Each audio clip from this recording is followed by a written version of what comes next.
All right. Well, welcome everyone to our fourth rulemaking here today to talk about proposed fees for removal fill permits. Appreciate everyone's participation here. I'm Sylvia Chiborowski and I'll help to facilitate today's meeting. If we go to the next slide, I'll just go over our purpose and agenda and we can dive in. So today we are going to get some background information from DSL on individual and general removal fill permits. So, in the past, we've kind of already talked about wetland delineation and determination fees, as well as general authorization. So today we're moving into the next topic, which is individual and general removal fill permits. And those kind of are a bit more complex. There's a lot of tiers involved. So there's a lot of information that's going to come at you today. So we'll have plenty of time to answer questions and make sure that everything is clear there. And the DSL team will also kind of propose the fees and the tiers and the rules for those permits. And we'll have time to get your input. And there will also be this, this is a 3-hour meeting today, but this is kind of a really big topic. So if we don't get all of your input on these permits today, there's still going to be time at the next RAC meeting if we need to continue the discussion. So that's really the key part of today's meeting. And if we go into the next slide, today we'll just do kind of regular introductions, agenda review, and then you'll get the removal fill background. So we'll have plenty of time for that presentation and questions and answers, and then we'll just get into the discussion. So most of today we have for discussion on the fee tiers and the fees, take a quick break, and then also talk about the proposed rule language. We do not have the racial impact statement and the fiscal impact statement on today's agenda. We're going to discuss that at the next Rulemaking Advisory Committee meeting. So you'll see that come back to the agenda at that time. Towards the end of the meeting, we'll have time for interested party comments. I see a number of interested parties here today, so thanks for joining. It's always great to have members of the public and interested parties at these meetings. So we'll have time to get your comments in towards the latter part of the meeting, and we just ask that you stay in listening mode until we get there. And then we'll just end with next steps and end the meeting. Let's go to the next slide. All right, so these are just a reminder of our protocols. When we get to our discussions, we just ask you to raise your hand to get in the queue to speak.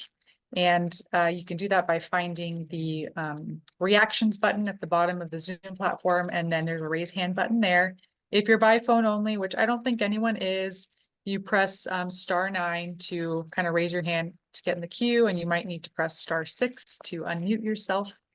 And if you have any technical issues, just send a message in the chat and we'll try to help you out there. During the conversation, just keep your mic muted unless you're speaking to reduce background noise.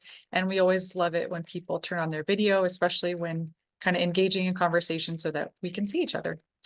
And of course, use respectful language and all the great ground rules that you all have been following very well throughout the meetings.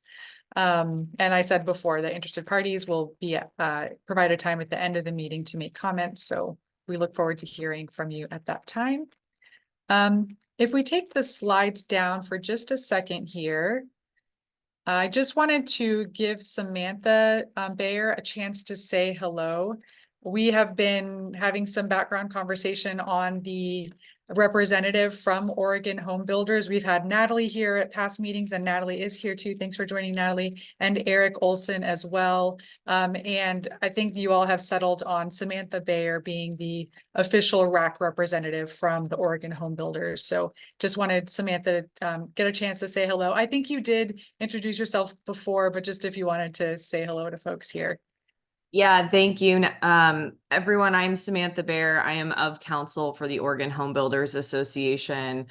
I think I've met most of you or worked with most of you before, and most of you have worked with HBA before, but we are the state's largest association representing those in the residential construction industry and who are supportive of affordable home ownership for all. Thank you for being here. I will say 2 apologies up front. I don't have childcare today, so if you hear a little goblin in the background, that is my son. I am hoping he is not disruptive, but I do have a toddler running around here today. And second, I have to provide testimony at around 10:30, so I will have to be jumping off for a brief period, but hoping to get back on. I do have several comments already on the draft rules, and so I think if there's not time for us to discuss today, I will just follow up in writing with the RAC in a letter at some point later today, just so folks can kind of see what we're thinking. Okay, great. Thank you, Samantha. I appreciate it. Great. Well, maybe just so that we all know who's here from the RAC, I'll just do a quick round of introductions from folks, just name and organization. So let's go to Brad and then Chris and then Katie.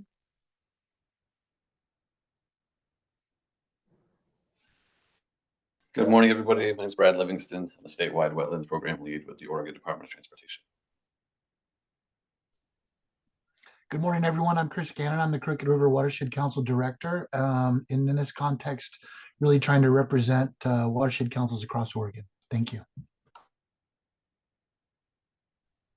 Good morning, everyone. My name is Katie Ryan. I am with the Wetlands Conservancy, statewide land trust focused on wetland protections. Thank you. And then Jessica and Peggy. Hi, everybody. I'm Jessica Dorsey at City of Hillsborough and representing League of Oregon Cities today. Peggy Lynch, League of Women Voters of Oregon Natural Resources Coordinator. And Samantha, I am here because of your toddler, amongst others. Thank you. And Stephanie. Hi, I'm Stephanie Pulvers. I'm here representing the Oregon Association of Counties. Okay, thank you.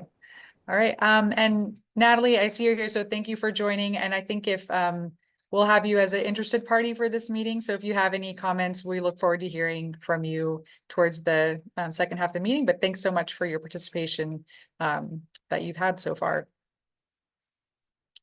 Did I miss any RAC members? I don't think so, but all right, well, with that, we can move into our first agenda topic. So I'm going to hand it over to DSL to go over the background information for divisions 85 and 93 on the removal fill permits. So lots of background information, but I think, you know, if you have any clarifying questions along the way, please ask them, but we'll hold kind of any more substantive discussion till after the team has gone through the slides here. So take it away. Good morning, folks. Russ Clausen, Department of State Lands. And so the permit types we're talking about this morning are 4 major categories. Excuse me, allergies, it rained. I'll try to minimize that. There's 4 main categories: individual permits, general permits, and emergency authorizations. And then there's letters for when a state permit isn't required. Sometimes that's important to folks. Excuse me. Individual permits, those are pretty much the standard path moving forward, unless there's something different, you know, for a category of activities. So like general permits are a special set of categories that fall into those. But if it doesn't fall into general permits or general authorizations, then it would be an individual permits. That's kind of the standard path forward. And then general permits, those are, you can see in their transportation, minor removal fill impacts, that's to wetlands. And then Jackson County vernal pools, that's a special set of special area for the agate desert vernal pools. And then maintenance drainage, and those are for ag lands, and then maintenance dredging. And then certain ocean renewable energy facilities. And that's, of course, stuff out in the ocean where they're, gosh, sorry. And then there's emergency authorizations. Those are for when, whoops.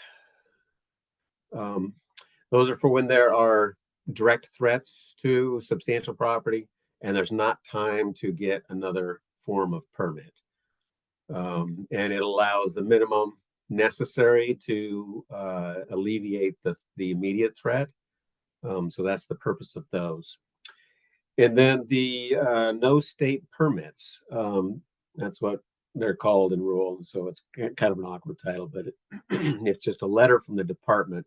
It's an official letter saying that the activity that in the application doesn't require a permit.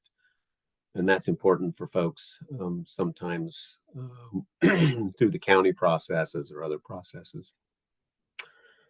For the application review, the process there. Excuse me again. So this is just a quick slide about kind of the timelines for individual permits and the timelines for general permits. They're basically the same other than the times there, time limits. Next slide. You're doing a great job of keeping up, even though I'm not pointing it out. Thanks, Danielle. So the application review for individual permits, we receive an application, support staff logs it in and into our database, and then they notify the aquatic resource coordinator. And then the aquatic resource coordinator has 30 days to review the application to determine if it's complete. There may be some interaction at that point if there's just some simple things missing that can be requested. But if it's something substantial, then that will be during the completeness review. That is a formal review that gets sent back to the applicant, and it says these are all of the items, identifies each of them and what is needed. So that's a listed description. And then the complete applications are sent out for the 30-day public review. And then after the public review, comments are forwarded to the applicant, and the ARC identifies those that we need a response to. They're all forwarded, but some of them we need a response and some we don't, just depending on if it's significant to our resources of concern. Then the department has 60 days from the end of the public review period to issue the decision. And so during that time, we'll interact with the applicant and other interested parties regarding comments, ensure there's no missing elements, and that they will draft the permit, including the conditions, and then support staff prepares that for the manager's signature. Application for the general permits, they're basically the same other than the timelines. So we're going to receive it, log it in. The aquatic resource coordinator gets notified. The difference there is there's 15 days for the completeness review. And then again, the ARC notifies the applicant if it's complete and gives a detailed list of the things that are needed. And then completed applications are sent out for a 15-day public review. And then again, after the public review, comments are forwarded to the applicant, and those that need to be addressed are identified by the ARC, Aquatic Resource Coordinator. And then that whole process is a 40-day process from when we receive a complete application. So generally there's 10 days after the public review period. It could be a little bit more if the completeness review went quicker, but generally it's about 10 days. And same thing, if there's comments, those have to be addressed and make sure that everything's complete. And then the support staff prepares it, in this instance, often for the aquatic resource coordinator to sign rather than the manager. And so those are only renewable for 5 years. That's kind of a side note there, except for maintenance dredging. For emergencies, the ARC generally receives a call or an email, or support staff will receive an emergency application. Usually it's the former. It's either a call, often a call, and occasionally an email. And then sometimes we'll just receive an application. But this is usually for, the emergency situations are usually needs something addressed immediately. So that's why folks call instead of send us an application. And the ARC will interact with the applicant just to identify information gaps, like what is the project? We got to get our heads around what it is before we issue the authorization. And then the authorization is issued verbally, can be, if there's not time to send the actual permit. If there is time, we'll send the actual permit because that's better. It's clearer for everybody. But if there isn't time, we can issue it verbally. And the conditions may include a requirement to revise the project and apply for a removal fill permit. And that's based upon the concept that emergency permits are only for the minimal necessary to address what's immediately a threat. So it's not necessarily for the full project. So current fees. And Daniel, this is still mine, correct? I guess I'll go forward. Yes. Okay, sorry about that. Current fees, there's a base fee, and then there's a removal and fill fee, and that's adjusted annually according to the CPI. The base fees were last increased in 2007. And the base fees currently are for removal. For public bodies and commercial operators, it's $399. And for the private operators, it's $136. And then fill, the public bodies and commercial operators is $990, and private operators is $399. And the volume fees. So for removal fill volume fees, they're the same for both removal and fill. Less than 500, there isn't an additional fee. 500 to just under 5,000 is 198, and 5,000 to 50,000 is 399, and over 50 is 600. And if there's a removal and fill, it's the greater of the two calculations. They're not added together. It's not the removal fee added to the fill fee. It's the greater of the two that will be the final fee. And the current revenues, you can see the 5-year average is just over 400,000.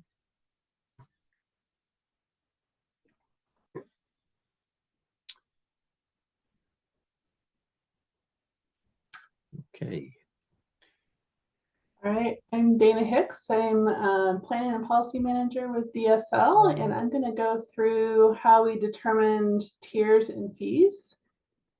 So House Bill 2238, Section 4(2)B describes establishing project tiers for fees for removal fill permits. And to do that, we were to consider both the administrative cost to the department as well as the impacts on the waters of the states that are associated with different project types.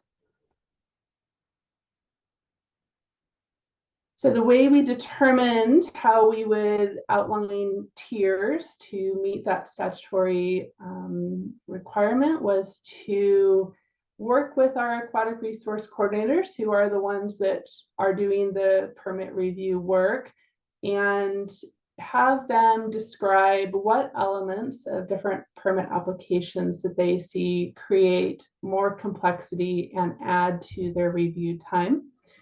And we also talked with our planning and policy group, which is our technical experts like Russ and Pete, regarding how we could facilitate voluntary habitat improvement projects, because we wanted to encourage those activities because they align with the mission of the department to restore and protect waters of the state. We also wanted to consider the types of applicants that we get, because as Russ outlined, we do currently have two types of applicants that get charged different amounts. So we wanted to continue that, but also refine it a bit. So our goal of the applicant types is to have a category which we call applicant type 1, that would be single household owners for projects that are not for profit, as well as for groups organized for habitat improvements and that are doing a project that is not for profit. So the applications per the tiers, which you receive descriptions of the tiers in your initial packets, but this is for applicant type 1, showing how many permits we were able to assign to a different tier from 2019 through 2023, as well as the average. So you'll see on average, most of the applications we receive from applicant type 1 are falling into tier 2, but you can see that distribution. And then all other applicants are in applicant type 2, and you can see the distribution. So these are more of our for-profit or commercial activities. So and just on note, NSP stands for that no state permit. So we do receive some of those, still falling the bulk in tier 2 within the type 2 applicant as well. We also have renewals and modifications of permits that the department processes. So we looked at fees for those, and we allow a 1-year renewal up to a 5-year renewal. So you can see sort of how many of those we process on average, as well as the 5-year average for modifications. So to determine how many the amount of fees that we wanted to have established for the base and for the different tiers, we similarly, as you've heard before, use staff time tracking data to identify how much time per application ARCs were spending, and had them indicate some of the factors in that survey, but then more afterwards that were contributing to longer processing times. We similarly use the staff salary data to determine the hourly staff costs. And then for the determination of the base application fee, we looked at the amount of time for an application completeness review, and we used the data for no state permit required and multiplied that by the hourly staff cost. So that base fee sort of represents sort of the completeness review, that initial phase of the process, and you'll see it in the tiers is kind of where that no state permit required stops. So then for the tiers, we reflect the impacts on waters of the state for different factors that are included in those tiers criteria, as well as the complexity and staff time that's needed to process an application. So factors that lead to higher tiers bear more of the cost, both within and between the cost recovery models, and we'll look at that in just a little bit. The fees for each tier were multiplied by the average number of applications that you saw previously to determine the estimated revenue for the removal fill program. Between the applicant type 2 and type 1, basically we multiplied the type 1 fees by 3 to determine the applicant type 2 fees, and that reflects the proportion of current base application fees that Russ described. So here are the proposed fees for the different cost recovery models. So 60, 73, 85, and full, which is about 98%. The shaded darker blue row for each is the applicant type 1, and the lighter blue is for applicant type 2. And then just a note that applicants will pay the application fee upon submitting an application, We'll determine which tier they're in. If we can't determine that immediately, we'll determine it before we, as we're processing the permit, and then charge the tier fee. So an applicant would pay both the base application fee and the applicable tier fee. And just a moment here, Dana. Samantha, do you have a question about this one? Yeah, I'm just wondering if you could quickly walk through again the difference between applicant type 1 and applicant type 2. Sure. So applicant type 1 is a single household owner for projects that are not for profit, or a group organized for habitat improvement that's doing a project that's not for profit. Everyone else is in tier 2, or applicant type 2, sorry. Okay, and so when you say a project not for profit, what does that necessarily mean? So it would be, Danielle, can you go back to that slide just so I'm making sure yeah, so a single household owner that's doing something for their own use or benefit that's not for something that's going to generate revenue would be a applicant type 1. So I'm thinking, and Russ, you can chime in here too. So somebody who's, putting in a driveway, building a home, building associated structures for residential use, that would be applicant type 1. And then Okay. groups like nonprofits, like watershed councils, or some 501c3s that are organized for habitat improvement projects, and the project they're doing is not for profit. It's like a restoration beneficial project. Yeah, that's helpful, but just and this is kind of about this outside the scope of my stakeholder, but I'm wondering, because I don't know if the Farm Bureau is on, but where does agricultural producers fall in that? I believe agricultural producers that are for commercial would fall into applicant type 2 if they require a permit for the activity. Okay, thank you. Sure.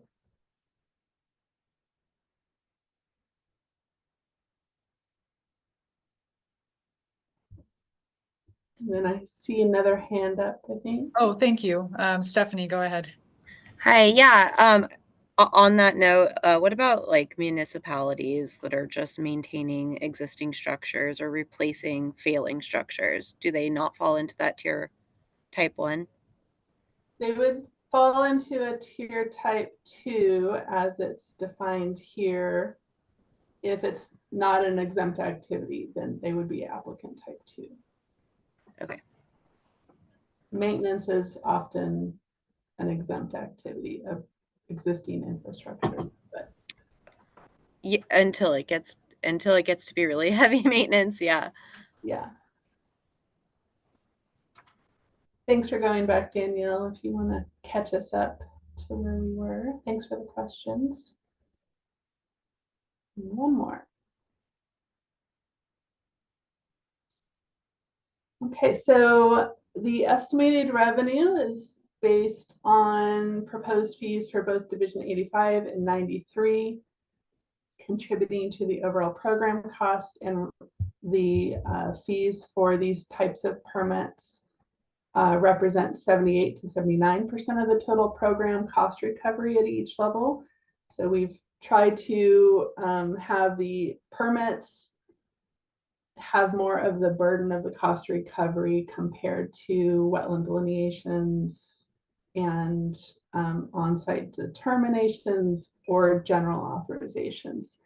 So you can see the cost recovery that we would, the revenue we would achieve under each cost model in the table.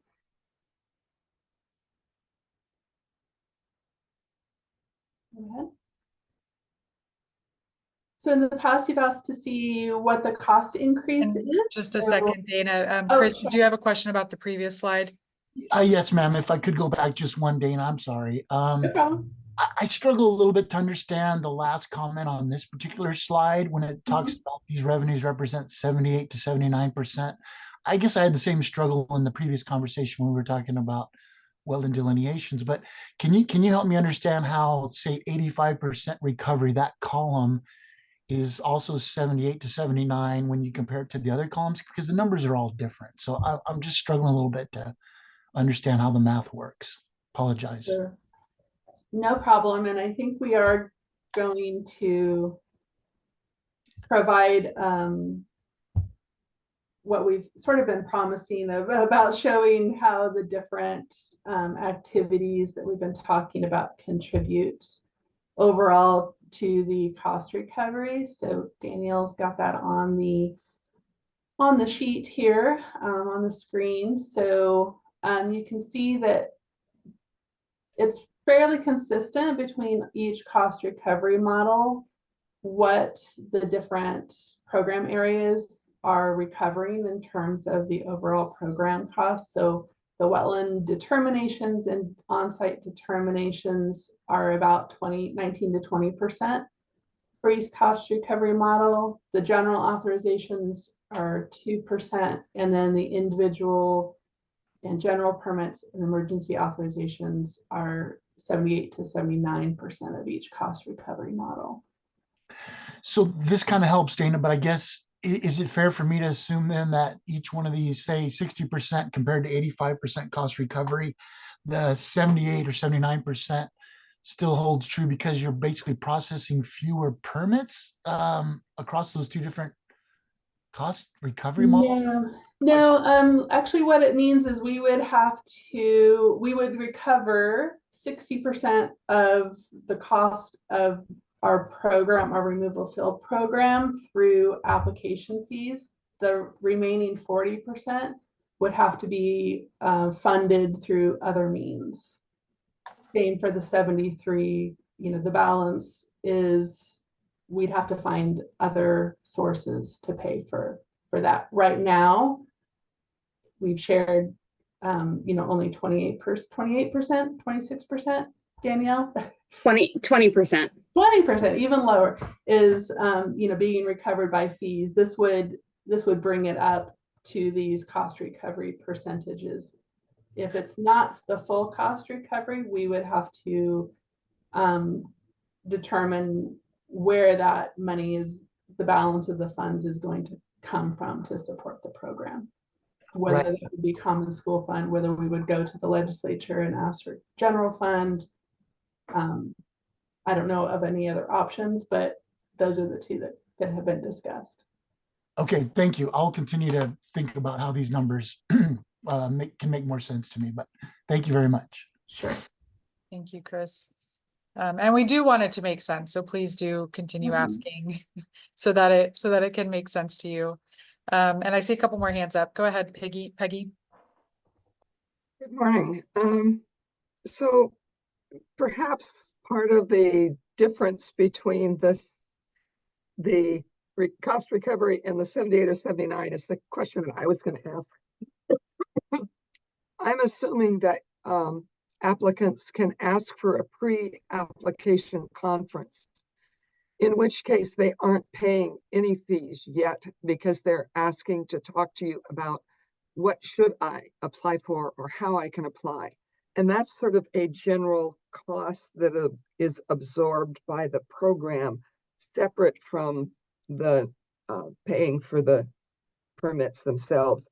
And I would think that would be for both the individual and general permits. Am I correct? Does that make sense? And does that help with the rest of the conversation? It does make sense. There are activities that we do before we receive a permit application that aren't, yet funded by an application.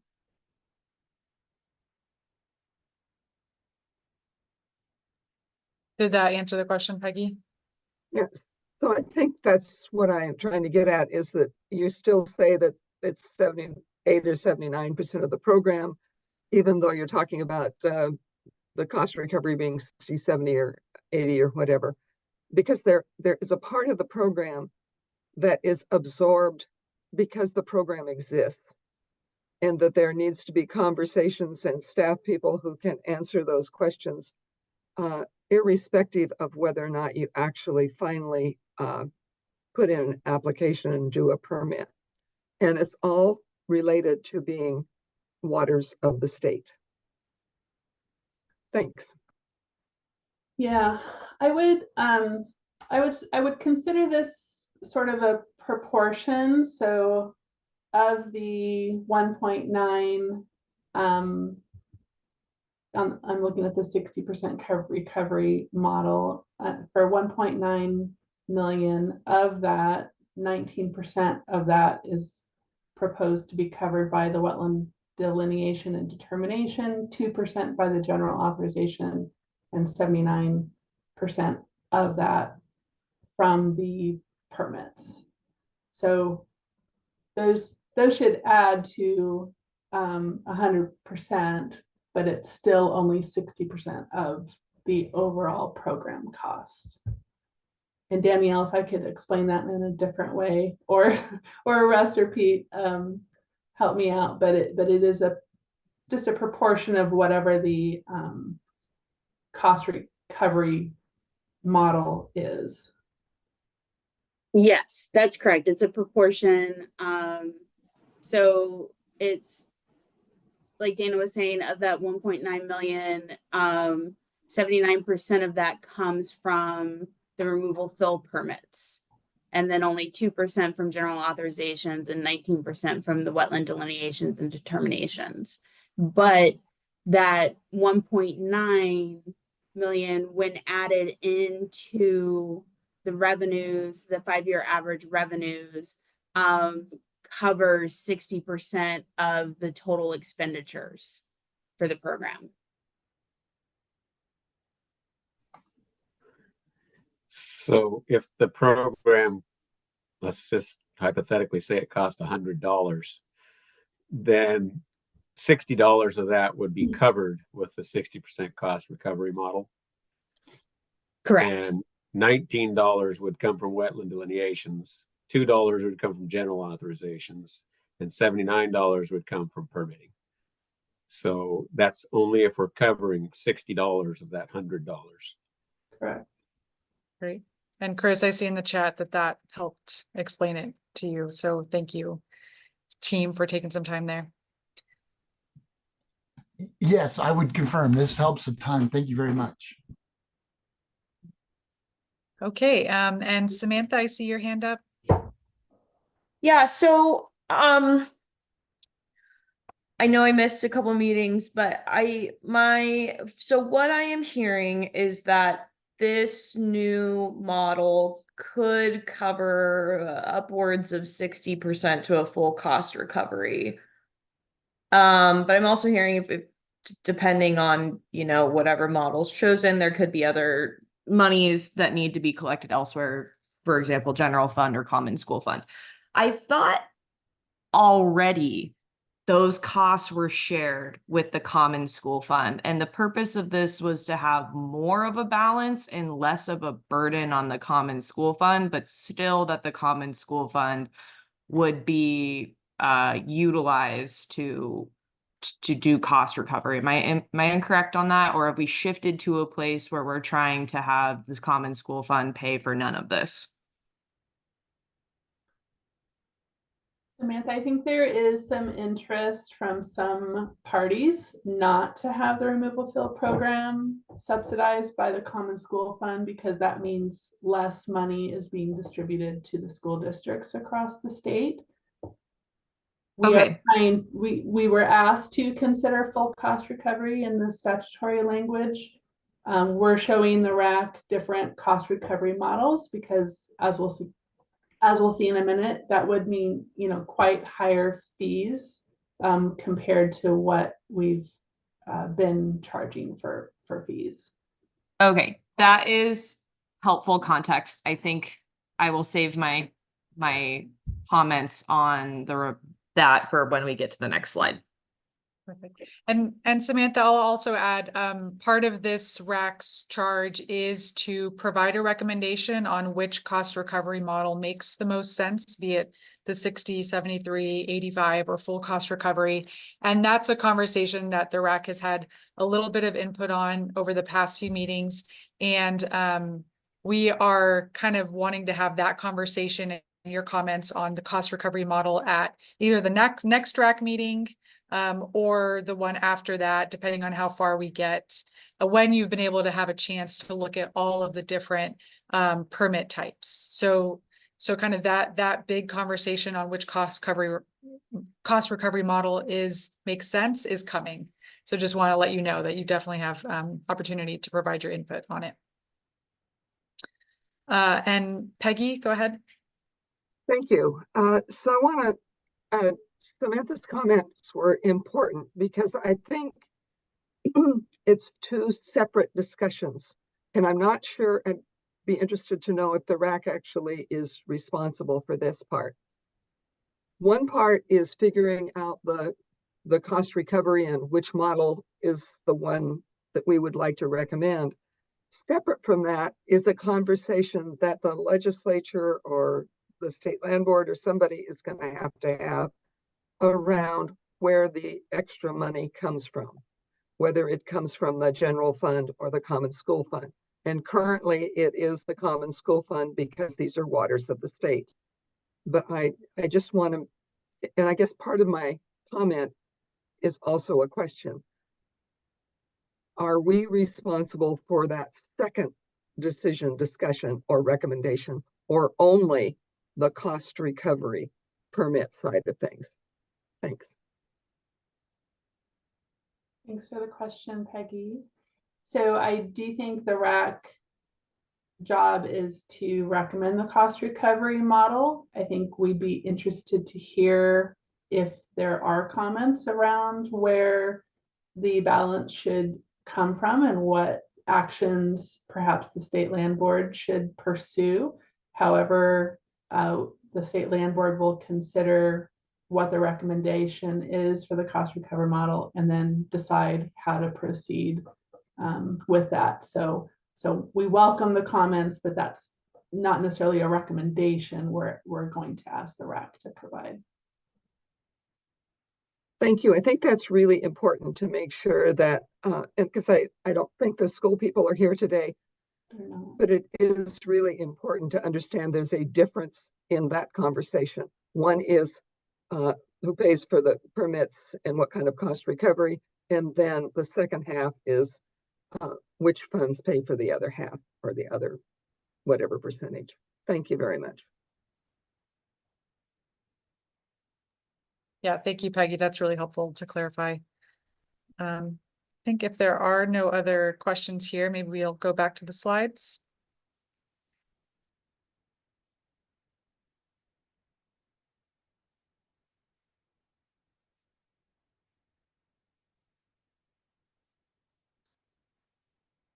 All right, so we also wanted to look at, for each applicant type, what percentage change the different cost recovery models and the fees associated with that would be from current. It's a little bit apples and oranges because, as Russ described, there is a base fee plus a fee that depends on how much cubic yards a project involves, and we're not proposing to carry that cubic yard fee forward. So it's a comparison in this table to the 2024 maximum fee that someone would incur, which would not be all applicants, but you can see in some cases, depending on the tier, there's either a negative 20% change under the 60% model or a 0 for tiers 1 and 2, and then they increase as you look at different cost recovery models, increasing as well as the higher tiers compared to normal because we don't currently have tiers. So we'll show the same thing on the next slide for applicant type 2. We don't see the the drops here for applicant types 2, it is an increase across the board compared to a 2024 maximum fee of $1,590 under the current rules and fee schedule. And you can also see, I didn't point this out, but in the last column, the number of applications that we talked about previously, the bulk of those being in the tier 2 for both applicant types.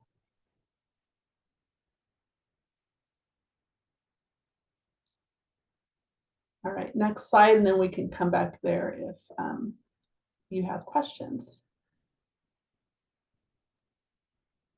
Thank you. And Samantha? Is now the appropriate time to talk about these percentages, or should we wait? I think, Danielle, how much more of the presentation would you estimate we have? I'm trying to be. This is the time. last slide in the presentation before we plan to talk about the tiers. Okay. So I think it'd be great now, Samantha, if you wanted to talk about while we're on this slide, and being sensitive that you will have to leave early too. So Sure. Yeah, that sounds great. And just to frame maybe the conversation as we move into it, I think the department is looking for kind of any comments, input on the tiers that you see here. There's also criteria associated with each tier that we didn't see yet. That's in the rule language. So if you have comments on the criteria, maybe we can wait on that until we kind of go over that in the rule language. But any comments on the tiers here and the fees associated with them kind of are welcome at this time. So yeah, go ahead, Samantha. Well, at the outset, on the criteria, I do have some questions, but I think I probably will need to follow up in writing on those because those are a little bit more technical, though. I guess my understanding of the criteria was to try to back these out as to what projects might have a level of being so complicated that it requires greater staff time or greater technical expertise or consultation. So I think at the highest level, I understood the concept of the criteria and the tiers, and that makes sense. I will just say at the outset, these are obviously significant increases when you're looking at these percentages. Very shocking, honestly. I think it's no surprise my organization opposed the bill when this came up because it removed the statutory fee cap. And the fear was that this type of an exercise might take place where you have such a significant and drastic change in the percentage of your fees in an administrative process outside of the scope of the legislature. So I'm a little bit disappointed to see that fear is kind of playing out here. I appreciate that what we're trying to do, and I appreciate the spirit of fairness on funding, but to see, well over 100% increases, up to 1,000% increases is just, it's a little shocking. Again, I understand why we're doing it, and I understand the methodology, and I understand the tier structure. It's just a really significant change that I'm not sure is going to feel fair to the people that are going to have to be paying.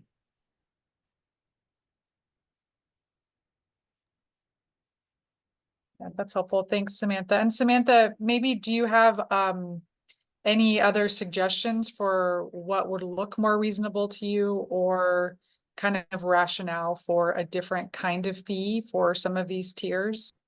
I mean, I think at this point, no, because I need to dive more into the math, honestly, and I need to look at the slides in a bit more detail. My questions today was initially, what is the percentage increase that we're seeing? And so now to see it play out, I think I need some more time to that. I guess my one question at the gate is, where did we land? I mean, I think we're going from a 20% cost recovery, correct, to a minimum of a 60% cost recovery. Is that accurate?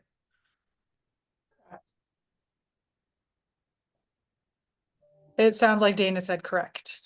Okay. We're quiet for Where- some reason. why did we land on a 60% minimum recovery? Was that, I don't think I remember that in the bill. So was that something that the RAC decided upon in the past meetings or pushed towards, or is this, are we just, are we seeing that for the first time today? We have been presenting 60%. I will remind you that we were originally thinking that was 50%, all the fees that we had outlined and assigned, and there was a mistake in the spreadsheet and it came out to 60%. So Danielle adjusted that. I think because of the conversations around not subsidizing the common school fund and trying to have the program pay for itself, our executive team felt that 50% was the minimum that we would want to propose so that it was an equal share. Granted, what you see here is 60, so it's a little bit off from 50 just because of that spreadsheet error. But that was the reasoning behind that. Okay. I think at the gate, I would recommend a reduced cost recovery. I mean, 40 to 50% is already a double in what it currently was. And I appreciate the folks wanting a reduction out of the cost of the common school fund and for our schools. I'm obviously totally sympathetic to that. But from the folks I represent, we're also in the middle of a housing crisis, and this is one layer of fees on top of many, many other fees that at the end of the day, sorry, Elmo's on. Consumers are going to be paying for. And so, again, I'm just speaking for the residential construction industry and not other businesses that might also have overhead costs. But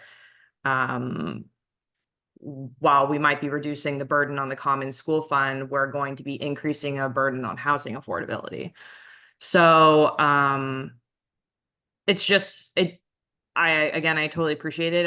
I feel like we've gone pretty far into a kind of a place that's not going to be fair for the folks I represent. I'm wondering if we could consider scaling that back.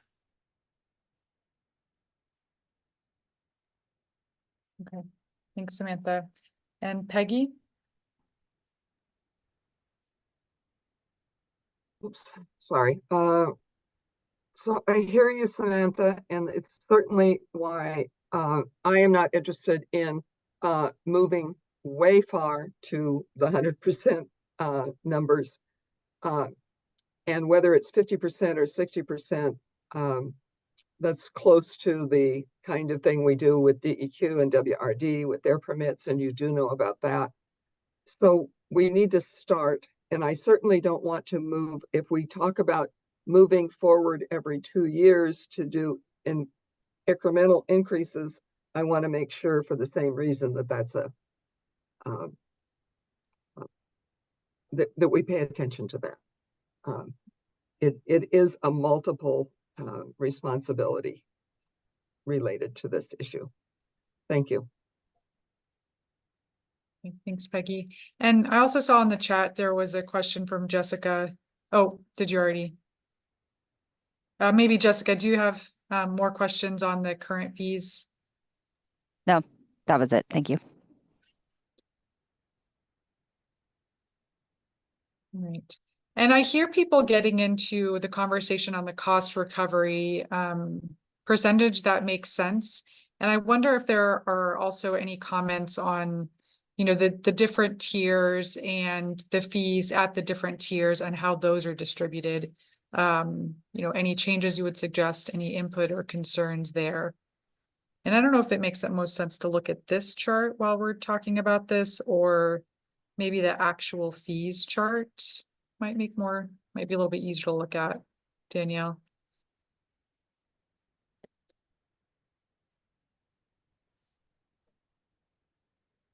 Okay, that's helpful. And at this time, would you mind, DSL, kind of going through the criteria for the different tiers so that we can fold that into the discussion? And I'll just check if folks, can you see this okay? Is it big enough to look at? Okay. On my end, it might be helpful if you remove the paragraph things. It gets a little hard to see. Thanks. But yeah, if you want to spend just a couple of minutes, DSL, going through what the difference is between the tiers, that just might be helpful for folks to then be able to comment on. Me, Danielle? Okay, thumbs up. So here is our tiers, and just a reminder, the 50 is actually 60% now, and everyone would receive a base application fee. The top row is applicant type 1, that is nonprofit, homeowner fees, and then the bottom is all other applicants for each of the tiers that we'll look at. So as I mentioned, all applicants would pay a base application type fee when they submit their application, and then the remainder of the project costs would be due before we issue a permit. When we find a project does not require an authorization, so we've done a review of an application, but there's no state permit required, then only that base application fee is required, and then they would have their no state permit required letter. Tier 1 is an additional to the base fee for each of these tiers, but Tier 1 is for the primary purpose of voluntary habitat improvement, and there is a authorization required, so it's not exempt or doesn't qualify for one of the other types of permits. And the project will not result in unacceptable individual or cumulative environmental impacts or long-term harm to water resources of the state. So these are typically going to be habitat improvement projects that are just larger in scale. And so given volume thresholds in the criteria, for example, for no state permit required, or just the type of activity not being covered or not being exempt, that's what this would cover in this Tier 1. So the bulk of the numbers we saw fell in Tier 2 for both applicant types, and these are our general permits for minor impacts to removal fill for certain non-tidal wetlands, and either a general, individual, or emergency permit that either does not require mitigation or it does require wetland.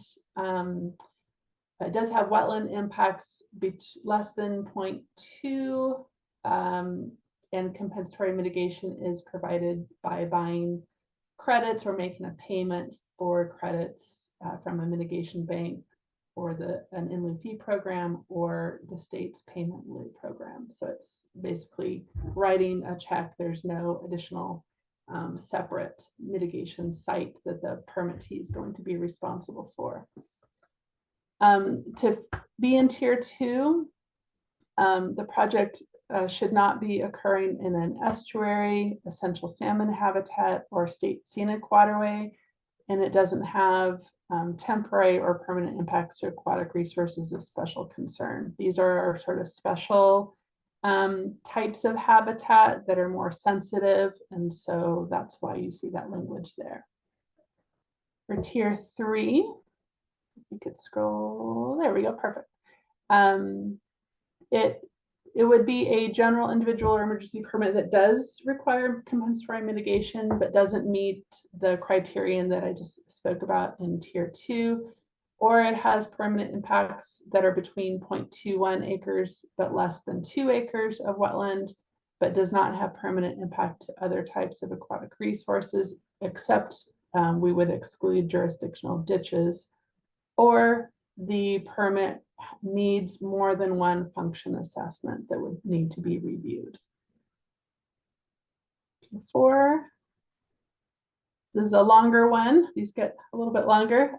Tier 4 would include a Department of Environmental Quality remedial action waiver. So there's some specific project types that require a lot of coordination, or it is in Category B, a general, individual, or emergency permit that meets the criteria in tier 3 plus has one or more of the following parameters that would include permanent impacts to non-wetland waters, impacts of 2 or more wetland acres, impacts either temporary or permanent to a previously approved compensatory mitigation site.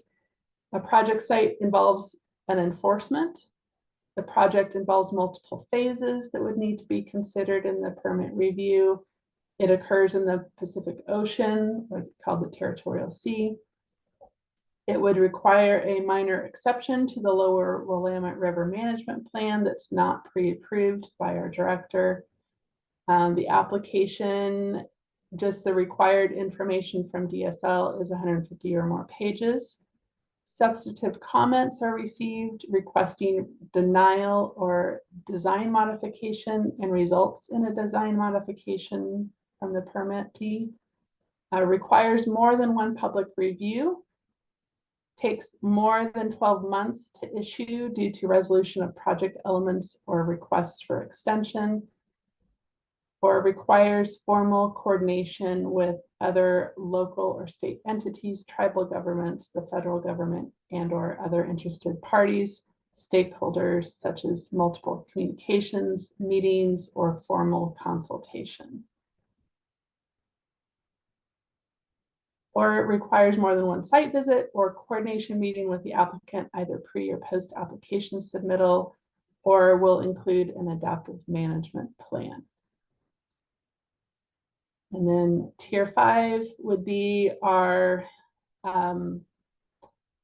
sort of outliers. So requires an extended amount of time for permit processing. It must meet the criteria listed in 4 and 1 or more of the following parameters.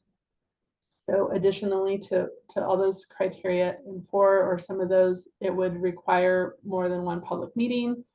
A major exception to the Lower Willamette Management Plan, requires a joint agency review team meeting under the Territorial Sea Plan, or it's a new linear facility. We, within this tier, we would start tracking staff time. Some of these larger, more involved projects can take years, honestly, just with the back and forth and information required. And we would maintain the ability to charge for staff time beyond the fee that's listed if time was accruing, and we could enter into a contract with the responsible party. We have some other fees there at the bottom that are just consistent for permit renewal. So this is a per year. It increases by just $50 between the various cost recovery models. In-water work variance requests. So this is when someone's requesting to do work in the water outside of Oregon Department of Fish and Wildlife's in-water work windows, and requires some coordination between the applicant and ODFW. So $100 across the board. We don't see that really changing between the cost recovery models. And then modification of permit conditions or transferring a permit to another applicant has some processing time, so we have a fee assigned there. So that is, those are the fees and the cost recovery models and the criteria that we came up with for the different tiers. As I said in the presentation, we're reflecting the statutory direction to reflect both staff time as well as impacts on waters of the state when we came up with these criteria. So those that don't have very much impact on the waters of the state or are helpful to waters of the state, they make positive improvements. Those we're trying to keep low, but there is still administrative time going into reviewing and issuing those permits. So I'll stop there and see if there's anything else. Yeah, great. Thanks, Dana. And yeah, so we'd welcome just any questions that you have on these criteria and the tiers. And of course, any suggestions, comments, input you have on refining the criteria and kind of making this a better product. And I think, Dana, you explained it well of, does this structure here seek the right, you're trying to seek the right balance of accounting for how much staff time it takes to do this, but also protecting waters of the state. Is there a different kind of structure here that would help get to that balance? So Chris, I see your hand up. Yes, thank you. I had just a quick clarification point. I want to make sure I'm tracking with you, Dana, and I appreciate the walkthrough in this table. Could I have a project, this scenario, could I have a project that would qualify for tier 1, but would actually be in a ESH designated waterway?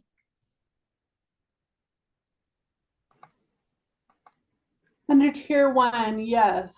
Those could be, as long as they're meet those criteria, it could be in ESH.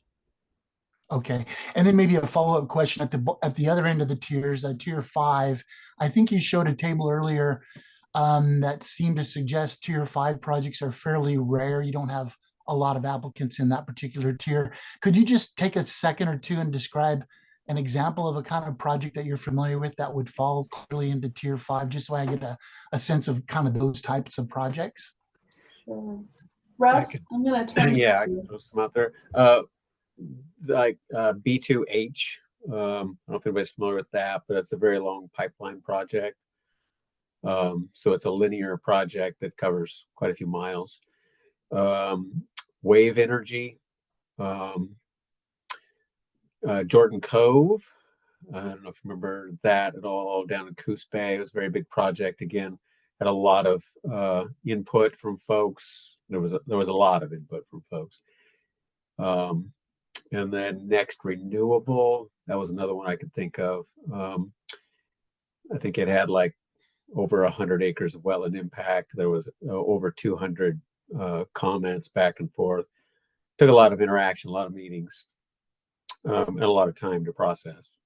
And there were also, these types of projects, they take lots of staff time, but they also generally engage like the deputy director, the director, attorneys. It's just there's a lot involved in processing these, and they're, like you pointed out, they're a limited set. I mean, they're kind of the outliers, really. Thank you, Russ. As a follow-up, is it fair to say that in tier 5, you don't, historically, maybe I should say, haven't had a lot of pushback on these higher fees for tier 5 because everyone sort of understands that those projects tend to be more complicated and require a lot more coordination, as you just described? I guess what I'm asking is this a tier where we expect to see a lot of people get upset with these increases? Maybe that's the way to ask the question. I don't see that being the case, just because they tend to be these really large projects. I couldn't think of something that wasn't a really large project that would fall in this category. And so there's generally a lot of dollars behind these projects, and these are pretty minuscule relative to a lot of the other stuff they're looking at. Right. And Chris, Thank I you. would just add that because we don't have tiers now, it's all dependent on the cubic yardage. It doesn't, right now, everyone gets the same fee regardless of how much administrative burden there is, or really how much loss of waters of the state there are. It's purely a cubic yardage based fee. Right. Thank you for pointing that out. I've never liked the straight cubic yardage fee for a lot of the reasons you sort of hinted at. Yeah, I think historically it's just based on the history of the program and originating with gravel removal from streams, rivers, I should say. And, that probably made a lot of sense at the time, but the fee structure hasn't really adapted with the different program areas that we're now responsible for. Okay, thank you. That's helpful. Let's see others. And I wondered, Samantha, just reflecting on your comments earlier about projects, about housing development projects and the burden on those. I wonder if it might be helpful to better understand, which of the tiers might apply to the folks that you work with, Samantha, or if you have any questions that would help you understand, which level of fees or tiers might impact the folks you represent. Yeah, I mean, housing varies so significantly. I could honestly see projects potentially falling within between tier 2 and tier 4. I'm not entirely sure if we would have any tier 5s.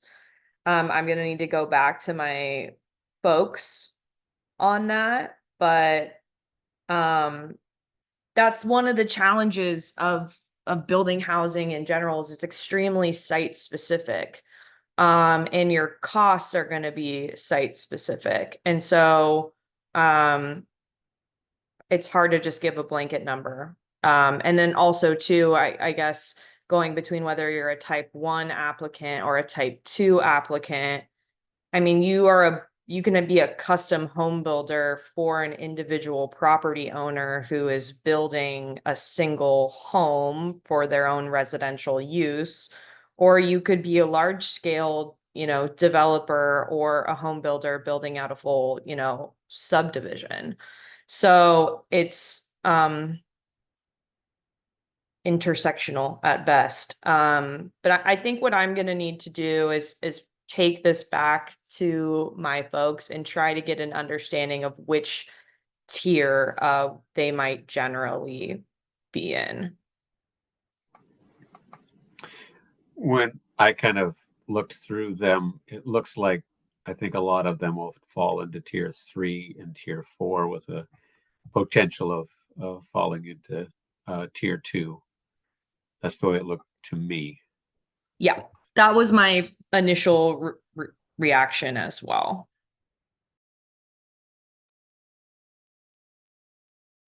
Okay, that's helpful. Thank you. And Chris, go ahead. Yeah, just real quick, I had a comment for Samantha. Do you think, Samantha, would there be any value in exploring for housing specifically?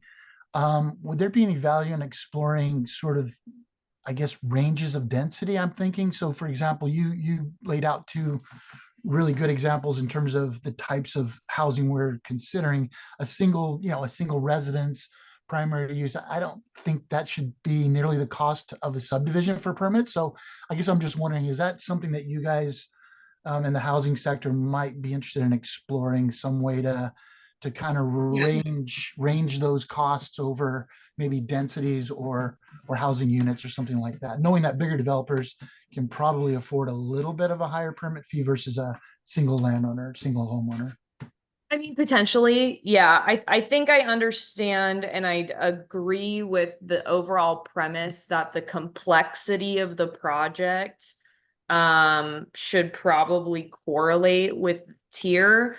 At the same time I say that though, the complexity of the project is also gonna require greater overhead on behalf of the builder who's gonna be spending a lot of money in consultants and who are going to be taking on a lot of financial burden at the outset to even apply for some of these permits. So I think in the spirit of trying to understand complexity and fairness, potential number of units or density could be something that's explored, but it might not actually turn out that way. So I think what I need to do is take this back to my folks and maybe have a greater conversation about which tier they might fall into, what overhead costs they're already incurring for this. And does this seem fair, just criteria wise, numbers aside, but just criteria wise, does this seem reasonable and fair. The other thing I'll flag is when you're building housing for different price points, I don't want to take up too much time, but if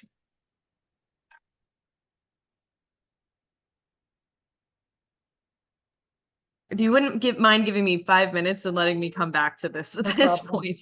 Thanks. Thanks, Samantha. All right, maybe I'll take this time to hear from others. Any questions you have to help you understand the criteria or comments? I think Jessica, you put something in the chat too, and maybe you just raised your hand. Yeah, I was just gonna make sure I understood that correctly, because I think both Samantha and Chris brought up like a single property owner wanting to build their own house or something like that, and that being treated differently. And the way that I read the draft rules is that is one of the distinguishing characteristics between a type 1 and a type 2. Like somebody wanting to build their new house on their property is automatically kind of set aside with type 1 and those lower fees to kind of, deal with that scale issue. They would true? also, sorry, I didn't mean to interrupt. Oh, yep, go ahead. They would also I would think the majority of those would fall in tier 2 also, because they're going to be 2/10 of an acre of wetland impact or less. So well, and I guess maybe I'm getting confused on which term we're using, because there's type 1 and type 2, and then there's tiers 1 through 5. So you were talking about the applicant, and that's correct. The applicant and type. then I went to the tier that Okay. They would likely also land in the lower tier, the Okay. majority Okay. of them, because they're 2/10 of a wetland acres or less. I mean, Right. they may be over that, but I Sure. would say generally they're smaller lots, they're smaller impacts. So I would say they likely would fall in that one most of the time. Got it. So in my mind then, like the department is kind of trying to address the issue of scale with housing and not necessarily lump a single property owner building their own house into this, like that's being accounted for with the fees as proposed. Yeah, thanks, Jessica. So does that make sense to you as an approach? Would you agree with that approach? Okay. Yeah, I just wasn't sure if like everybody kind of got that from the convo. Okay, that's helpful. Okay, any other clarifying questions to help you understand the criteria or suggestions you would make to change the criteria to, better meet the balance the department is seeking? Well, I guess I can ask another one just to make sure I understand. So I think in the slides, it was shown that maximum fee currently, I think, was around like 1,600, 15 something. Just to make sure I get that right. And so, like Jordan Cove as an example, like that would have been the fees that Jordan Cove project would have paid for DSL support through that project. And the proposal now would be that highest fee was, I think it was around 25,000. And so that would be the equivalent. Was that level of project now 1,600, that level of project now around 25,000. Am I kind of gauging that correctly? Okay. Yeah, you are, Jessica. Yeah, thanks, Peggy. I think you might be picking up on how I feel like, well, that seems like they got a really, really good deal for that amount of work. So, okay, thank you. Yeah, and then since you're on that topic, does this fee amount seem reasonable to you for the tier 5? Jessica and Peggy, you both just made comments on it, so I'll pick on the two of you if there's what you think about those.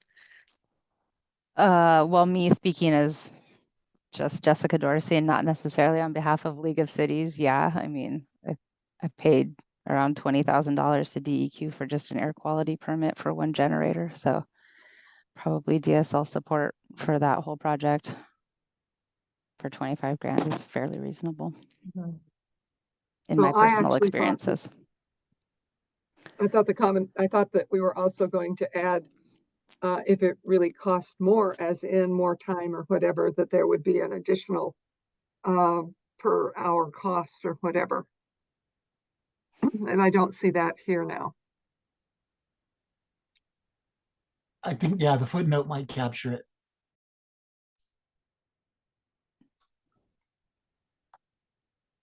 Okay, yes, that's what I thought was that they can actually charge additional money depending upon the crisis. Thanks, Chris. Yeah, that's great. And so Peggy, is that an approach it sounds like you would agree with, charging more if there's more staff time? I think probably the one Absolutely. for the group that's a more meatier discussion goes back to Chris's earlier comment and the numbers we saw in the slides about how many applications in each tier the department gets, and so how many, where really probably the most impact to applicants is. And I think it seems like most applications came in the tier 2 arena. And so, you know, it's probably pretty easy for all of us to say like, yeah, Jordan Cove should pay more, but maybe what we're really looking at is bigger impact across the state is, you know, what does that change look like for an applicant in tier 2, since that's the bulk of the applications the department gets, I think.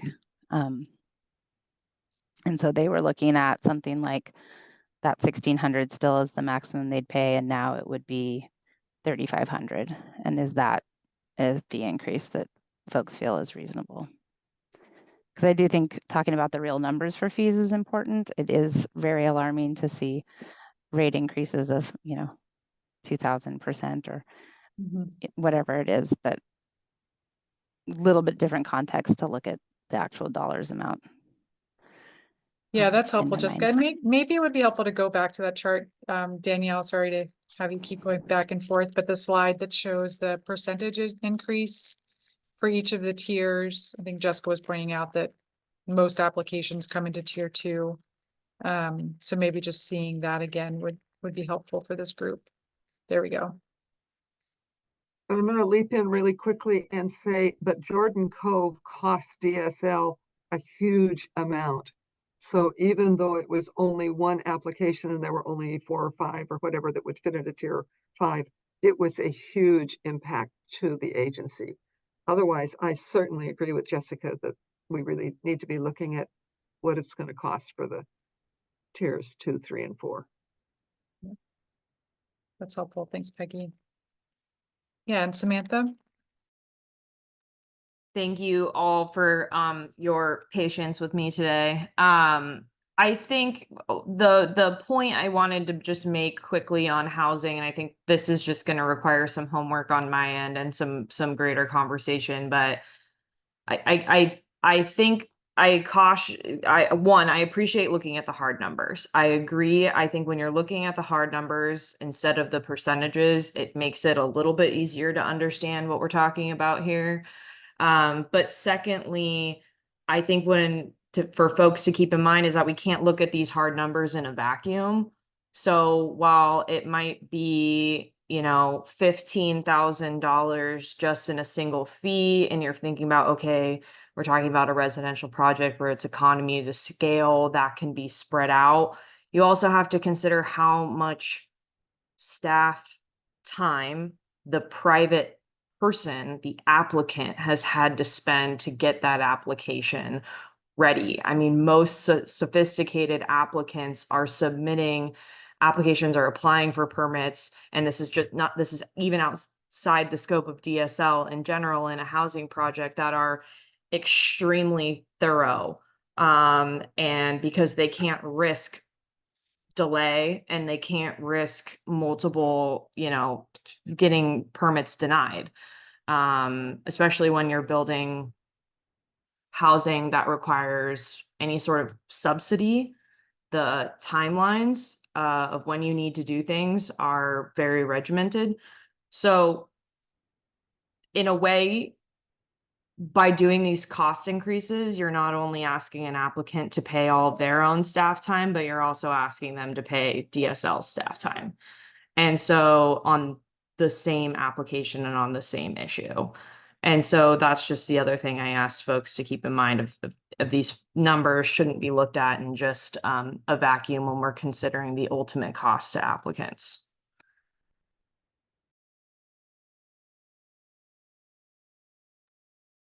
Yeah, thanks, Samantha. And Jessica?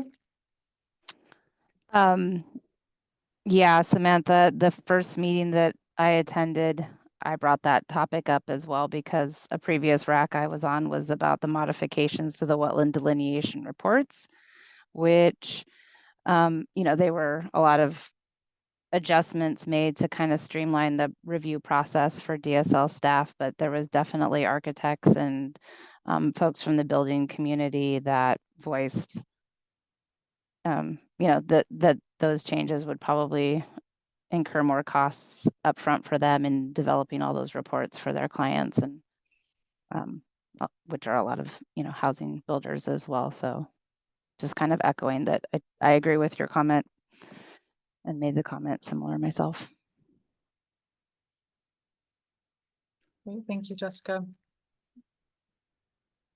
And I think another one that I brought up then too is like DSL is by no means the only state department that's reassessing fees with large increases. I know that's happening over at OWRD and DEQ.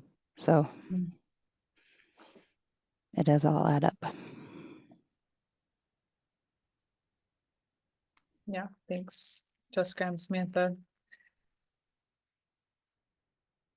Yeah, and Peggy? So to follow up with all of that, and I totally agree, I'm in the middle of all of those fee increase discussions.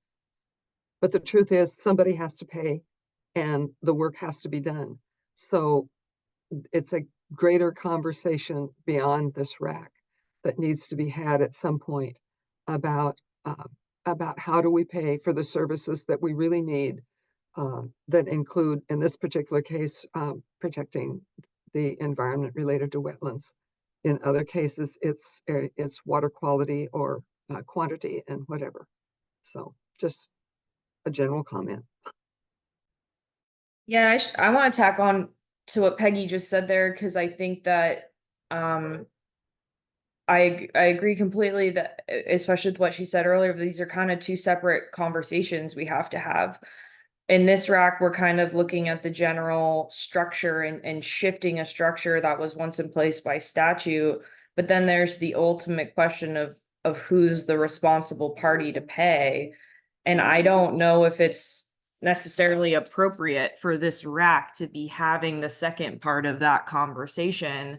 That to me seems like something the legislature needed to give clearer direction on and have that debate at the legislative process, because at the end of the day, I just reiterate what I just said, we're asking private people to pay not only their share, but also the state's share. And we have a lot of dollars elsewhere that could be paid to pay the state share.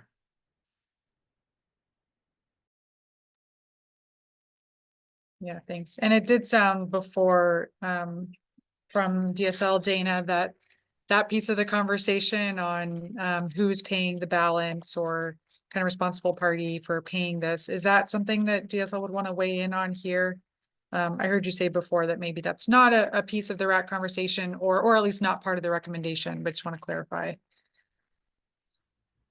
Yeah, we're not asking the RAC to say where the balance of funds should come from. Right now, it's coming from the all of 80% of the programs coming from the Common School Fund. I think where the balance comes, we're just looking for a recommendation of which cost recovery model the RAC would recommend, given the all the information that's being provided, and then it will be up to the land board and potentially the legislature to have discussions about how the rest of the program would be continued to be funded and operating. Thanks. Yeah, and Chris? Yeah, thanks. Just real quick, Dana, would it be possible in your mind that if this RAC settled on, and I'm just making this up, but let's just say this RAC settled on the 50% cost recovery column, would it be acceptable and I guess would you advise that the RAC also include in that recommendation sort of a philosophical statement, I guess I want to say, regarding why we settled on 50%, maybe not going so far as to say we think the other 50% should come from X, Y, Z, but just a general philosophical statement as to why we settled on 50%? I do. I think, the RAC comments are going into the public record and will be used, will tell the story of the conversations and why the RAC, reasons behind the recommendation that came out of the process, because you all are the stakeholders and the customers that we're wanting to hear from. So definitely we want to hear all of that so we can relay that to other decision makers down the line, and consider all of those comments as DSL decides on the final rule that we'll also hear from the rest of the public on during the public process. But whatever we file, we want to be a good reflection of balancing what we heard and what we can accommodate given the statutory language and other considerations. So hopefully that answered your question, Chris. Yes, would have been a shorter answer. Thank you, though. Yeah. Great, thank you. And I want to make sure we have a chance to hear from others who haven't had a chance to chime in yet, just to see if you have any questions, comments, input on like the tiers and the criteria here. We'll just check in, Brad or Katie, Stephanie, anything from you all to add? I don't have anything to add right now. Katie?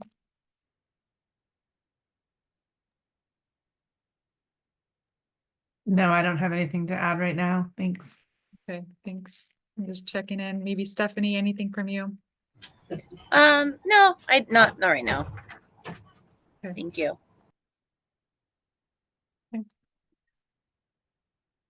Well, maybe I know we have a break set for 10:45, and maybe we can take a little break now since we have kind of a pause in the conversation. And if other thoughts or questions come to folks during the break, maybe you look at this a little bit on your own. We can kind of continue to look at the rules, and maybe even there was more to present a little bit on the rules, the actual content, and we can go through some of that when we get back. But let's take a break and come back together, say at 10:50. If that works, and we'll continue kind of talking about these rules and the tiers and fees. All right, welcome back, folks. I think we'll restart here. And I think I'll turn it back to Danielle. I know we went through the fee table and the project criteria for each of the tiers, so thanks, Dana. But there's also additional rule language that Danielle, I'm not sure if you wanted to walk through some additional pieces to point out for folks. Yes. So this should be familiar from our past two meetings. If I can get there. Okay.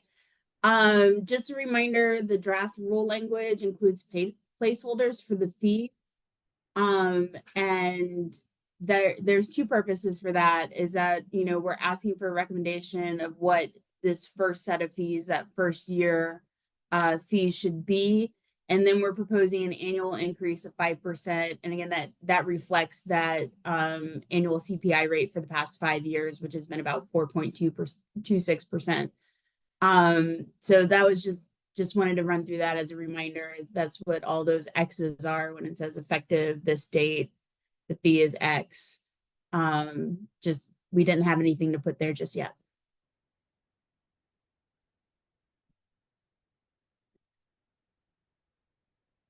Well, I guess probably should have gone over that earlier, but so now I'll turn it back over to Sylvia, if I can click the right things, so that we can talk about the draft rule language. Unless there was more discussion on the tiers themselves, we can switch back to that if we need to. Sure, Maybe we can do a quick check. Did did anything come to mind for folks on the tiers themselves or additional thoughts on any of the comments that were made before we took that break?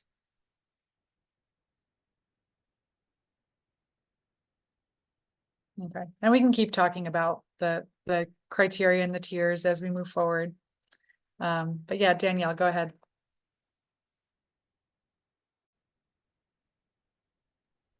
I think I'll turn it over to Dana and Russ because they're more familiar with the process behind all of this and really the architects of this language. And I guess perhaps the best approach is for y'all to go section by section or just talk about things in general. I'm not sure however y'all want to do it, but I want to turn it over to Dana and Russ.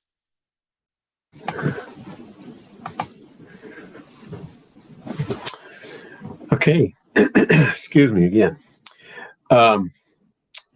So I think we've talked about the main things is that the tiers, this will refer back to this fee schedule that we've been discussing. So I think that's the important point. It does talk about the different applicants, their types in number 2.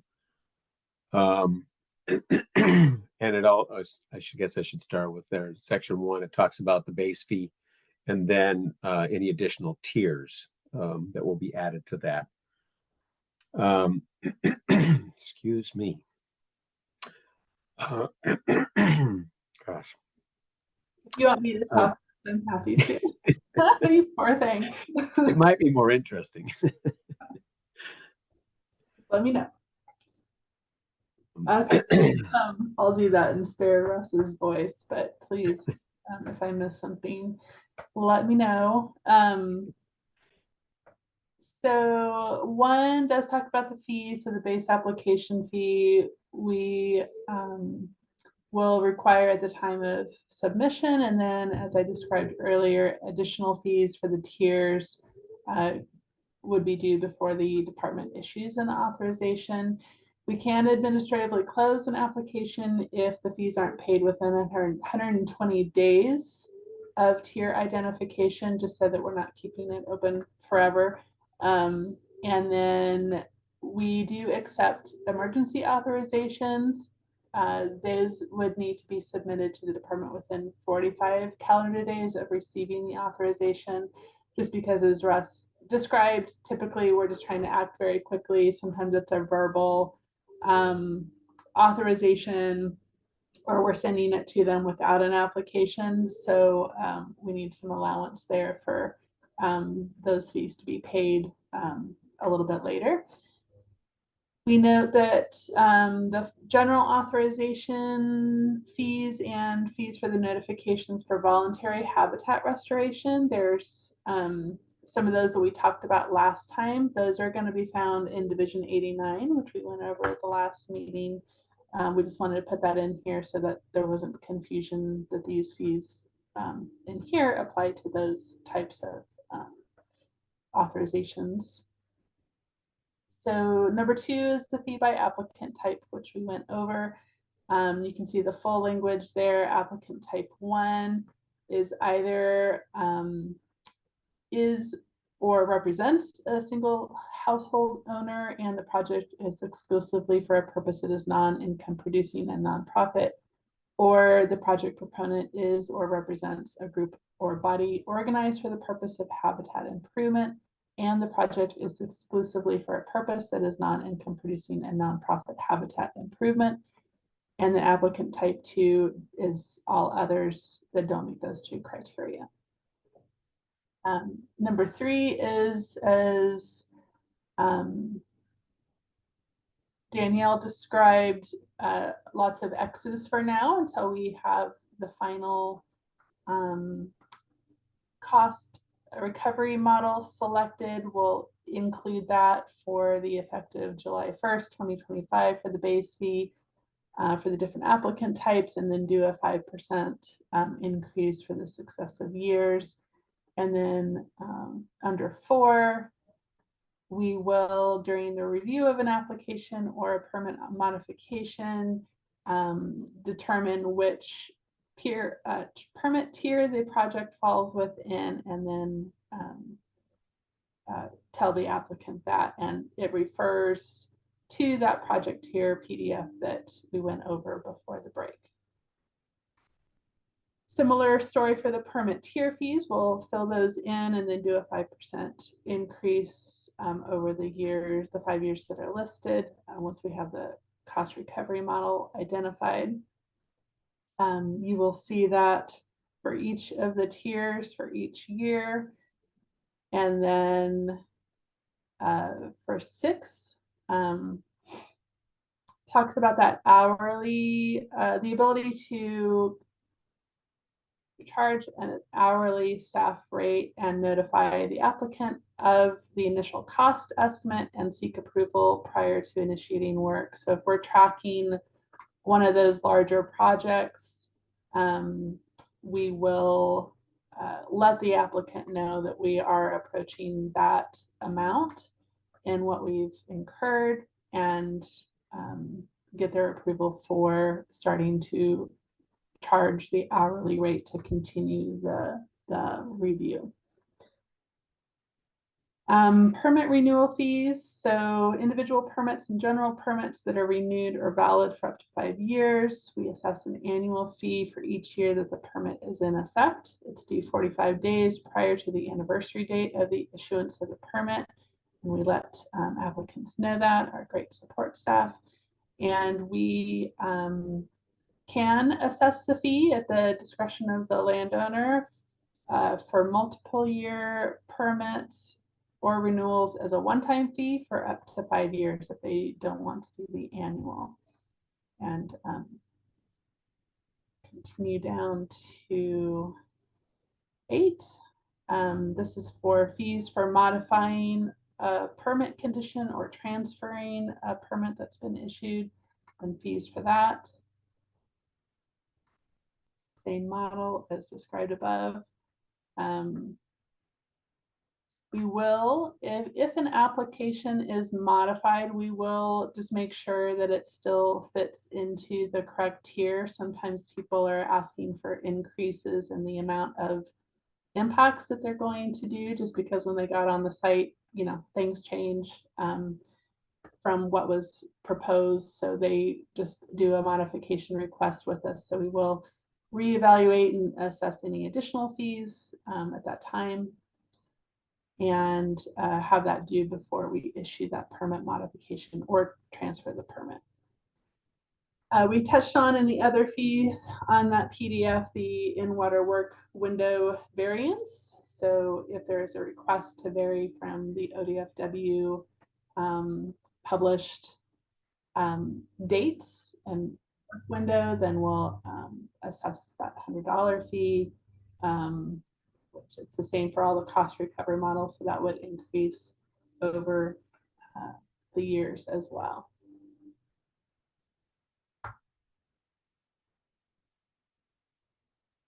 I believe that's it. I think the rest is just the deletion of the rule as it currently is.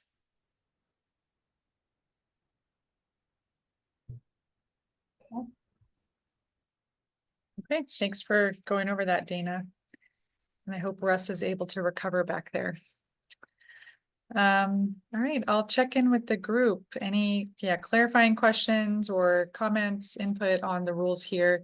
Chris, I see your hand up. Yes, thank you. Back to that number 1, where do you have it up on the screen right now? It seems like there could be, and I hate to do this because I know it's not our role to wordsmith with you guys, but it does seem like 1B could be maybe rewritten a little bit. The appropriate fees per, is that the right one? Per tier within 120 days sounds better than the way it's written now to my ear. And then I did have a clarification question, and I believe it's under number 2. When we talk about it's I beg your pardon, it's 2B, capital B, under small a. And at the back of that statement, we talked about a nonprofit habitat improvement, and it's a term I'm unfamiliar with. It's not to say it's not legitimate or valid, But I do wonder if we apply that kind of terminology, if we might need to explain it somewhere in the definitions, perhaps. I would suggest just dropping out the word nonprofit and just, because we've already described that previously, and just um, leave it at habitat improvement. I think that might be the same, might get you the same point. Thank you.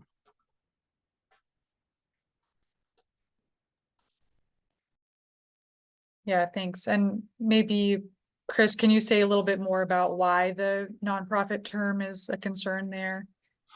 Well, I mean, I think there are a lot of different habitat improvements, and I'm not sure how we would distinguish a nonprofit. I mean, I know what we intend. We intend to imply that it's attached to a nonprofit organization, but I've just never seen those words used together quite that way. So it would be, if it's unfamiliar to me, it may be unfamiliar to other folks as well.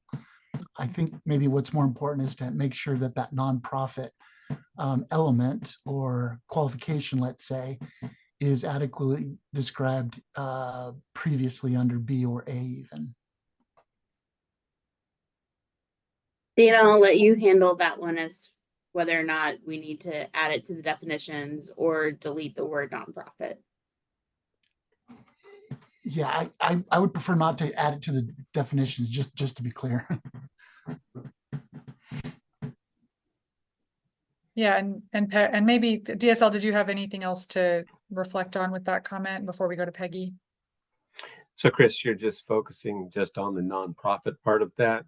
Yes. Because habitat improvement is one of those things that it's about the project's intent, like it is for habitat improvement. It's not for a bunch of other things. So, but it is just to be clear, you're talking just about the nonprofit part. Is what you're uncomfortable with? Yes, sir. Yes, that's correct, Russ. It's just that term nonprofit with habitat improvement is a little foreign to me. That's all. And again, I understand the intent. The intent is perfect, but I just don't know that that's a recognizable turn of phrase. Okay. Would we, let me press a little bit, would we be concerned that someone might try to game the system, so to speak, by falling into this category, let's say this tier, this applicant type, rather when they weren't a nonprofit? I mean, because if there's legitimate fear around that, if you've seen that, then I might be more inclined to stick with something more, more specific, like leaving nonprofit in there. I don't think gaming the system was a concern at least not that I recall. But it might be that a nonprofit wants to build a new building in a wetland or something. It could be some sort of project that is not about the habitat potentially. Yeah, that's a good point. I guess I wonder, could we further up in that same sentence add the word nonprofit in front of a group or body and still get to the same, I guess, intent? Surely don't want to belabor this too much, guys. Yeah. I think the general comment is coming through that it's not clear what a nonprofit habitat improvement project really means. So it might make sense to clarify that a little bit. Yes, thank you, Sylvia. That's all I needed. Correct. Yeah. Okay. Thanks, Chris. And Peggy? Yeah, and you just got to that I was wondering if in fact the nonprofit part should be at the first part of the project proponent is or represents a nonprofit group or body. But I think that then eliminates some of the others who might be doing this. I'll let you all struggle with it. I finally at least understand what Chris is talking about. Thank you. That's a relief, Peggy. Thank you. Right, thank you. Okay, any other clarifying questions or comments on the rules here?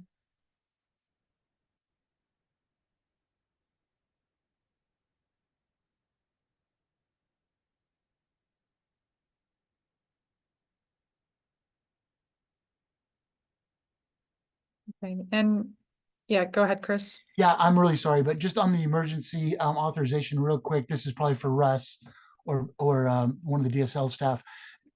When I read through that and you walked through it earlier, it seems to me that that specific authorization does require the applicant to come back and formally apply after the emergency has been addressed. Is that correct? Because it's the minimum amount necessary to alleviate the threat at the moment, Right. that may be the case. It's not necessarily the case. So project specific, Russ? Yeah. Okay. It just depends on, what it's going to take to stop the problem immediately, and then what it's going to take for the big fix.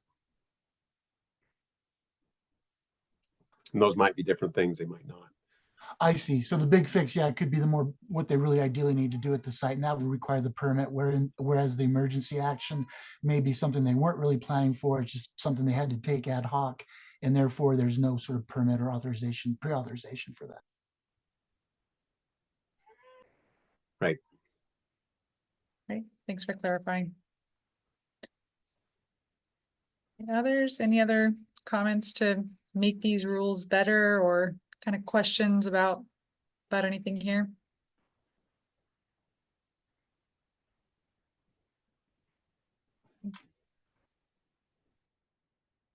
And maybe I'll just check with DSL on process here. I know we had a number of RAC members who were not able to make it today and some that dropped off here. I think, would we probably plan to continue discussing this section of rules at the next meeting? Maybe especially to hear from those RAC members that weren't here and kind of additional comments. Sounded like Samantha might have additional comments and others. Just want folks to kind of be aware of, whether this is the time to bring in the comments or whether there might be another opportunity at the next meeting. Folks are provided a recording of this, correct? Correct. Yeah, That I should help think some. we'll need to maybe just go over the agenda. We do have quite a bit planned for that next meeting. So it would be perhaps good to hear from folks before the next meeting, because we're also, I believe Danielle may be coming back if there are any changes that we would make. Is that the next meeting that we were proposing to do that as well? Yeah, if there's any changes that come out of this meeting, revisit those at the next meeting. Okay. That's helpful. And I think we definitely can have some time set aside for maybe an hour of further discussion, since it's another scheduled 3-hour meeting. Mm-hmm. Okay, thank you. And Peggy, I see your hand up. Yeah, just because I've done a lot of this in the past, this is where the lawyers for each of the representatives need to actually read the darn rules and provide comments, input. And so just having it in this kind of a format where we all sort of look at it and discuss it, other than a Chris who has been very helpful, it's just going to be really important to hear from those people, and somehow or another we need to encourage those who have attorneys to send these rules, these draft rules, to those attorneys to review and provide input, because that's where it needs to happen, because that's where the issue always is how the rules are worded, and it's certainly not my expertise. Right, thanks for that suggestion, Peggy, to other RAC members here to engage others in looking at these rules as well. That might have kind of more of that formal expertise.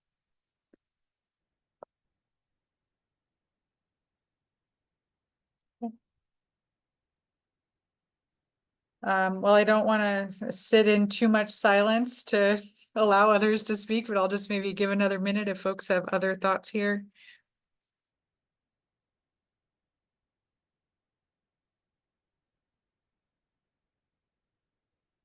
Okay. DSL, any other questions from you or anything you want to reflect on kind of on what we've heard so far today?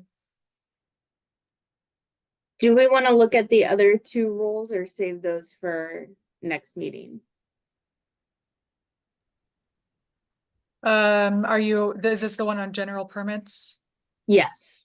I think, yeah, let's go ahead and look at those. I apologize. I forgot that those were part of the rules too.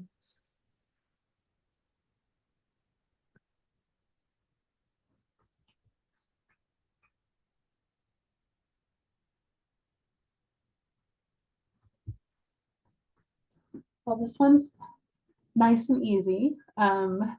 So we would just strike under 4, when we're talking about fees for general permits, that we would just say that the person proposing to conduct the activity needs to pay all applicable fees in accordance with the Division 85 rules that we just went over.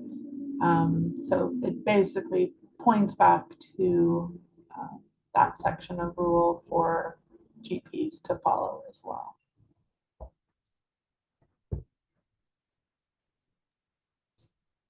Okay, looks like a pretty minor change. Anyone have questions or concerns about that?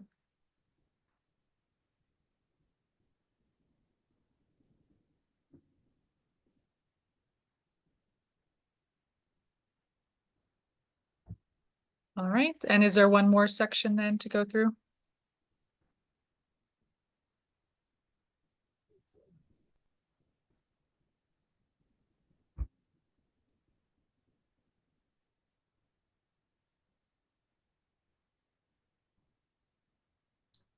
So this is also within our general permit rules, Division 93. So we can keep a general permit active for up to 5 years unless otherwise specified in a GP, provided that the annual fees again, pointing back to the Division 85 fee schedule, are received by the department for the anniversary date, and it strikes the rest of the language. Basically removing the redundancy so that it just directs us back to Division 85 for all the fees for these, for IPs and GPs. Okay, thanks. And Peggy? Oh, using my non-lawyer hat, you need to put OAR in front of the 141. Great, thank you.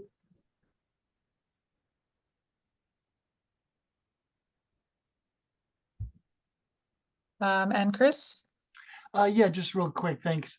Under that first section as well, do you think the word renewable should be considered somewhere in here? Because it sure seems like we're talking about an annual renewable fee to keep the permit active. If unless I understand that incorrectly, that seems to be what we're talking about. So I'm suggesting maybe the word renewable might be helpful in here somewhere.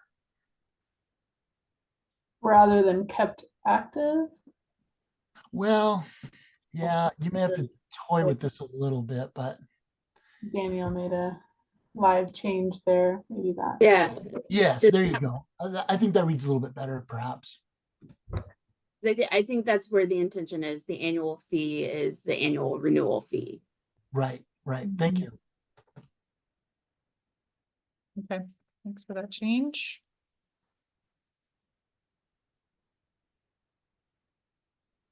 And others, any other questions or suggested changes here?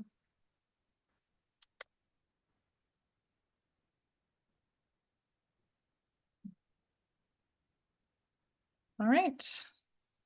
Well, thanks for the conversation there. I think with that, we can probably move into our comment period.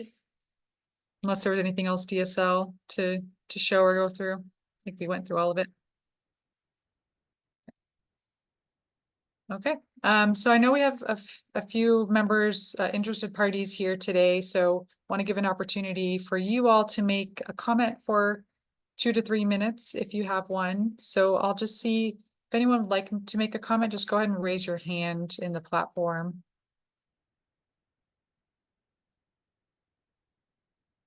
There's a little, you click at the bottom and find the reactions. There's a raise hand button there. Or if you can't find it, you can just tell me you want to make a comment.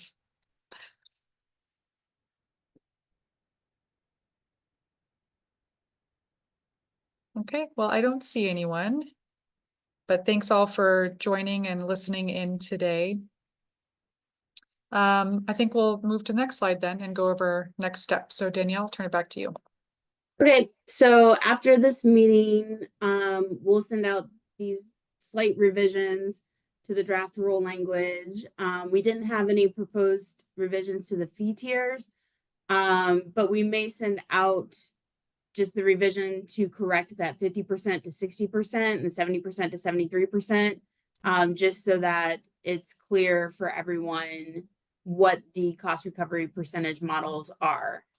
And also within the next week, we'll send out a meeting summary, and today's meeting recording will be posted.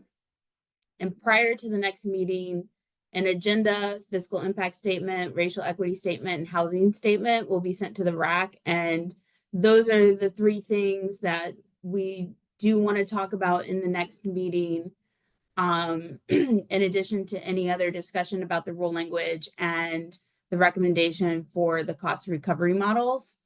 Those are all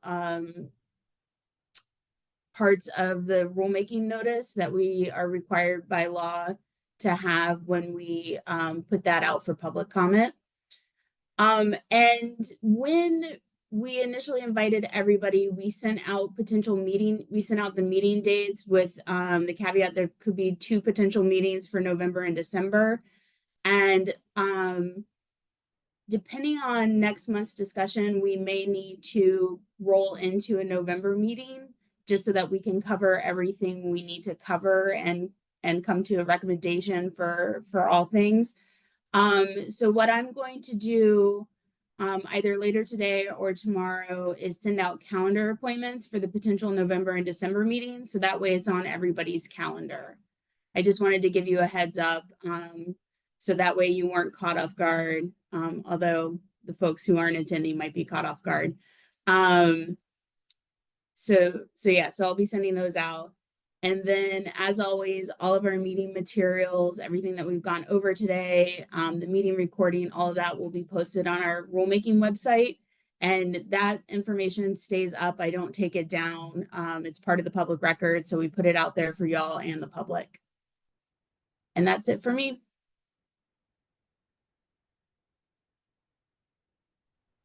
Great, thank you, Danielle. Appreciate that. And I think we can put all of this next steps information to in an email so that folks that weren't able to stay on for the whole meeting have all that information and know about the future meetings.